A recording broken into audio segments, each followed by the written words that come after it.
اللہ کے پیغمبر حضرت یوسف علیہ السلام کو ایسی بے مثال خوبصورتی اور حسن عطا کی گئی تھی کہ تاریخ انسانی میں آج تک آپ کے حسن کی مثال دی جاتی ہے۔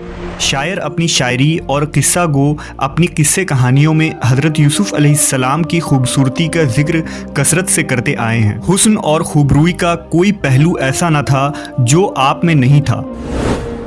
یوسف علیہ السلام کی نیک اخلاق، بردباری اور نرم مزاجی نے آپ کے حسن و خوبصورتی میں مزید اضافہ کر دیا تھا۔ کوئی شخص بھی یوسف علیہ السلام کو پہلی مرتبہ دیکھنے پر ہی آپ کا فرشتہ اور حسن کا قائل ہو جاتا، مگر آپ کی اس بے مثال خوبصورتی کا ایک المناک پہلو یہ بھی تھا کہ اسی حسن کی وجہ سے آپ کی زندگی بہت سی مشکلات کا شکار ہوئی اور آپ کا حسن ہی آپ کے لیے مصائب اور آزمائشوں کا سبب بن گیا۔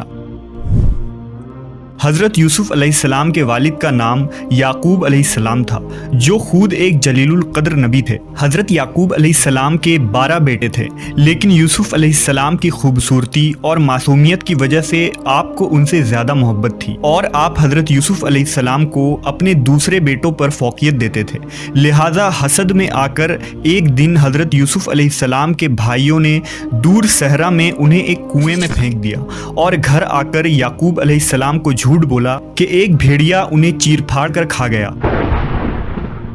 اس پر آپ یوسف علیہ السلام کی قمیص لے کر روتے روتے اپنے حجرے میں چلے گئے۔ آپ کافی عرصہ یوں ہی روتے رہے اور اپنے بیٹوں سے ناراض رہے۔ ادھر ایک قافلہ جب اس کنویں کے پاس سے گزرا تو انہوں نے یوسف علیہ السلام کو وہاں سے باہر نکالا۔ انہوں نے دیکھا کہ یہ نہایت ہی حسین و جمیل بچہ ہے، لہٰذا آپ کو مصر کے بازار لے گئے تاکہ انہیں بطور غلام بیچ کر کچھ رقم حاصل کر سکیں۔ عزیز مصر نے جب یوسف علیہ السلام کو دیکھا تو وہ بہت متاثر ہوا اور اچھی قیمت دے کر انہیں خرید لیا اور انہیں اپنے محل لے آیا۔ اس نے اپنی بیوی سے کہا کہ اس غلام کو اچھی طرح پرورش کرو۔ روایتوں میں آتا ہے کہ عزیز مصر کا اصل نام عطفیر ابن روہیب تھا اور وہ مصر کا وزیر مملکت تھا اور اس کی بیوی کا نام زلیخا تھا۔ حضرت یوسف علیہ السلام عزیز مصر کے محل میں زلیخا کی نگرانی میں پلے بڑھے اور جوان ہوئے۔ جب آپ پر عالم شباب آیا تو خوبصورتی و حسن میں مزید اضافہ ہو گیا۔ عالم یہ تھا کہ جو کوئی بھی آپ کی پرنور چہرے کی طرف دیکھتا تو اس پر سے نظر ہٹانا مشکل ہو جاتا۔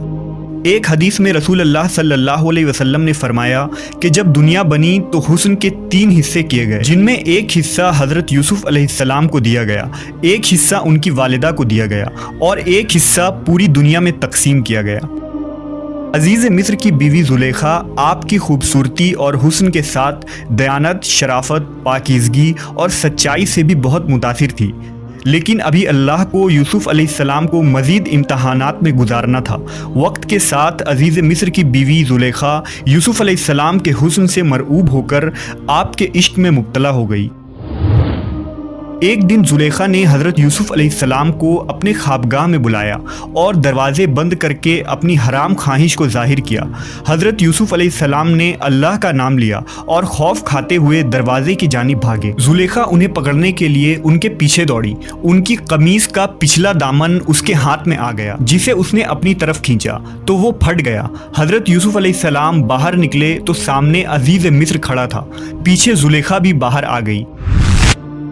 اس نے شوہر کو دروازے پر کھڑا دیکھا تو معصوم بن گئی اور یوسف علیہ السلام پر الزام لگاتے ہوئے کہا، یوسف میرے ساتھ غلط ارادہ رکھتا ہے، لہٰذا اسے سخت سزا دیا جائے۔ جب عزیز مصر نے یوسف علیہ السلام کے قمیص کو دیکھا تو وہ پیچھے سے پھٹا ہوا تھا، جو اس بات کی دلیل تھی کہ یوسف علیہ السلام سچے ہیں اور زلیخا کا ارادہ غلط تھا۔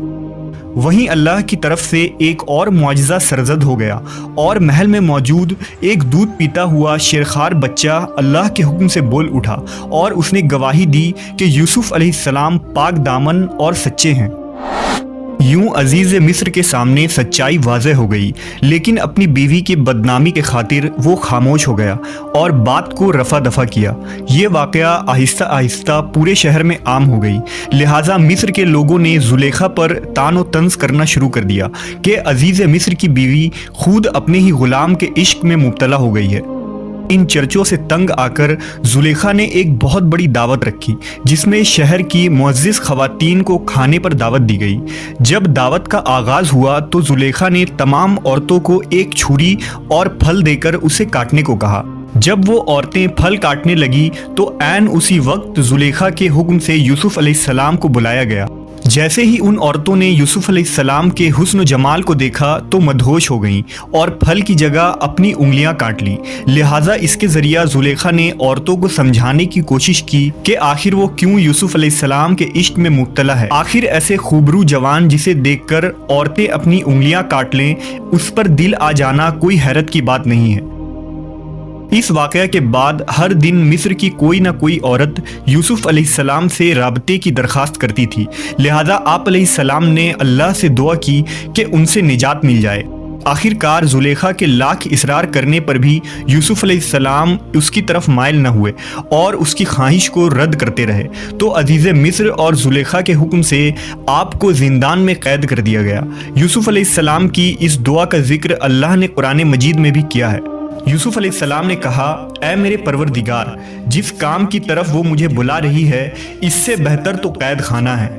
آپ علیہ السلام تقریباً 10 برس جیل میں قید رہے۔ مصر کے بادشاہ نے آپ کو کس طرح آزاد کر دیا، آپ عزیز مصر کیسے بنے اور آپ علیہ السلام اپنے والد اور بھائیوں سے کیسے ملے، اس واقعہ کا ذکر ہم کسی اور ویڈیو میں کریں گے۔ فی الحال اس واقعے میں یہ پیغام ہے کہ اللہ کے نبی یوسف علیہ السلام نے گناہ اور اللہ کی نافرمانی سے بچنے کے خاطر کتنی مشکلات کا سامنا کیا اور قید و بند کی مصیبتیں جھیلی۔ اس کے باوجود آپ ثابت قدم رہے اور اپنے پروردگار کو راضی کرنے کے خاطر اپنے نفس کو کس طرح زیر کیا۔